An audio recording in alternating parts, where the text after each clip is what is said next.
So finally Marvel की नई series Agatha all along आ चुकी है। वो रिलीज़ कर दी गई है डिज्नी प्लस हॉटस्टार पे।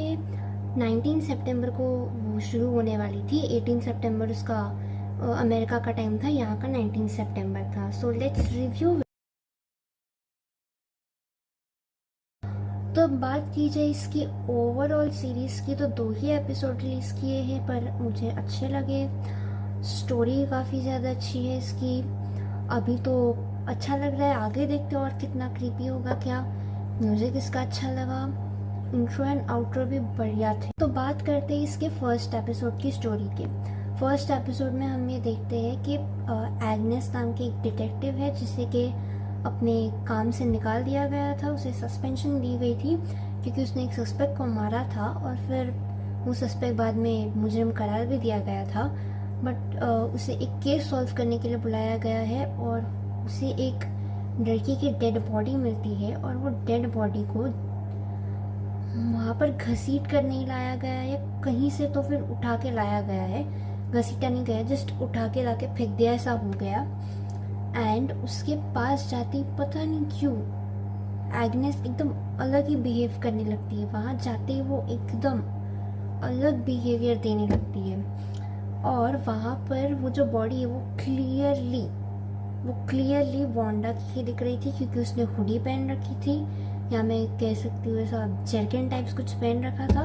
एंड वैसा ही सेम ड्रेसअप में, सेम अटायर में, और वो पूरा सेम टू सेम वो एगाथा ही थी। उसके बाल भी हमने देखे एंड उसे हमने देखा था लास्ट एपिसोड में, बट वहाँ उसने ब्लैक नहीं पहना था। आई थिंक उसने वहाँ रेड पहना था। वांडा विजन के लास्ट एपिसोड में हमने उसे देखा था। एंड ये एगाथा बोल रही हूँ, ये वांडा विजन ही होनी चाहिए। फिर वहाँ से वो लोग अपने ऑफिस पहुँचती है। वो ऑफिस पहुँचकर इस केस की तहकीकात कर रही होती है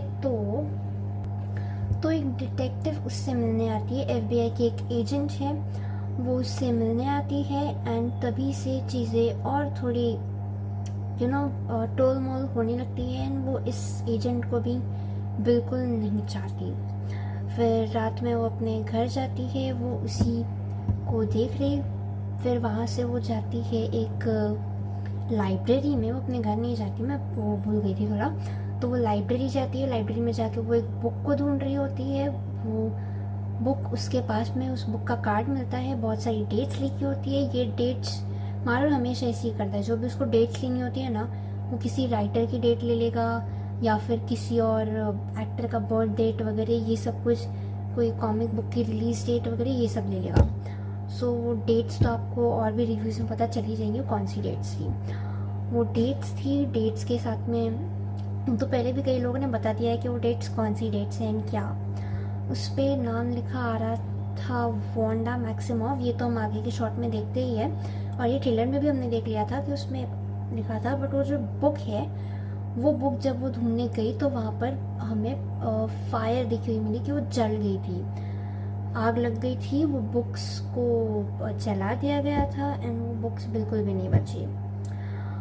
देन वो अपने वापस आती है अपने ऑफिस में। वो बुक के जब नाम को वो पूरा मैच कर रही होती है, बुक के नाम के फर्स्ट लेटर्स जब वो निकालती है तो वो निकलते हैं डार्क होल। वो बुक थी डार्क होल।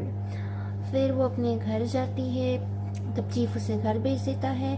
घर जाकर उसे एक लड़का घर जाती है तो वो एफबीआई की एजेंट फिर से आती है उससे बात करने। एंड देन वो लड़का उसे मिलता है जो हमने ट्रेलर में देखा था।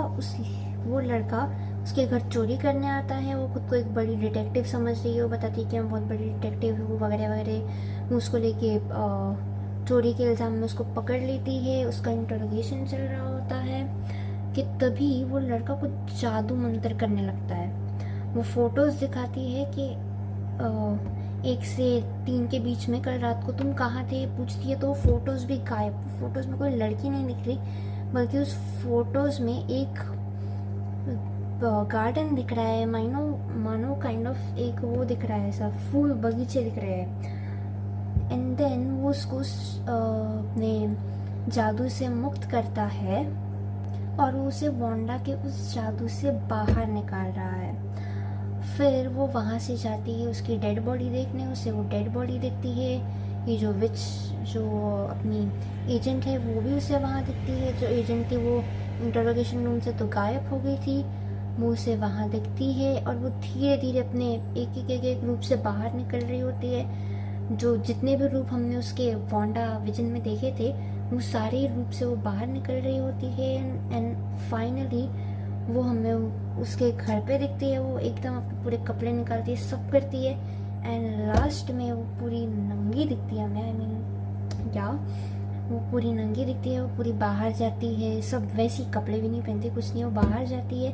एंड बाहर जाके हमें वही सारे कैरेक्टर्स दिखते हैं जो कि हमें पहले दिख चुके थे, वो उसी के नेबर्स थे। या फिर वांडा ने ही उन सबको क्रिएट किया था, वांडा ने क्रिएट किया था और वही सबको पता है कि वांडा ने उसके साथ क्या किया क्या नहीं, और वांडा ने वहीं पे उसे लॉक कर दिया था। तो ये उसी का दिमाग था, ये उसी के दिमाग की एक काल्पनिक कहानी थी कि वो एक मशहूर डिटेक्टिव है और उसका नाम एग्नेस है। चीफ उसी का नेबर है। चीफ की जो वाइफ थी वही हमें लाइब्रेरियन दिखी। फिर बाद में वहाँ पर जो झाड़ काट रहा था एक बंदा, वही उसके साथ में डिटेक्टिव था। और फिर वो अपने घर जाती है और उसे वो लड़का मिलता है। अब वो लड़का उसे मिलता है और उसे कहता है कि हमें रोड पर जाना चाहिए। या एपिसोड 1 और 2 दोनों की कहानियाँ बता रही हूँ। तो वो लड़का उसे उसके घर पे मिलता है और वो वहीं पर वो उस लड़के को देखती है। तो तभी वो अपनी दूसरी वाली एजेंट आ जाती है, वो FBI की एजेंट, और वो उसी की पुरानी विच दुश्मन होती है। उसने काफ़ी तबाही मचाई है एगाथा हार्कनेस ने, और इसके चलते कोई भी उसके साथ अब जुड़ना तो पसंद नहीं करेगा और उसको मारना चाहती है। पर वो कहती है कि नहीं, मैंने पहले पावर्स ले लूँ फिर मरूंगी, फिर तुझे जो करना है मेरे साथ कर लेना। वो लड़का उसे सजेस्ट करता है कि हमें विच के रोड पे जाना चाहिए। उस लड़के को बहुत कुछ मालूम है, विच की पूरी स्टडी कर रखी है उसने और उसे क्या कुछ नहीं पता है। हाँ, तो बेसिकली वो यहाँ पर एगाथा का चमचा है एंड उसका नाम भी रिवील नहीं हुआ। जब एगाथा उससे नाम पूछ रही होती है, वैसे तो है वो वांडा मैक्सिमोव का बेटा ही, मगर यहाँ पर सीरीज में उसका नाम नहीं बताया जाता है। जब उसका नाम रिवील हो भी रहा होता है या जब वो अपने बारे में कुछ भी बताता है तो एगाथा उसे नहीं सुन सकती है। या तो आवाज़ बहुत लो हो जाती है, उसे कुछ सुनाई नहीं देता, या फिर उसका मुंह ही बंद हो जाता है एंड वो उससे अपने साथ में रख लेती है। वो एगाथा का काफ़ी बड़ा चमचा है तो वो पूरे टाइम उसी के साथ घूमता रहता है। एंड वो एक टीन है 16 का, वो कहता है कि मुझे विचेस के रोड पे जाना है, मुझे पावर लेनी है, नॉलेज तो मेरे पास बहुत है, बस मुझे विचेस के रोड पे जाना है। फिर वो लोग वहाँ से चलते हैं और कुछ विचेस को इकट्ठा करते हैं।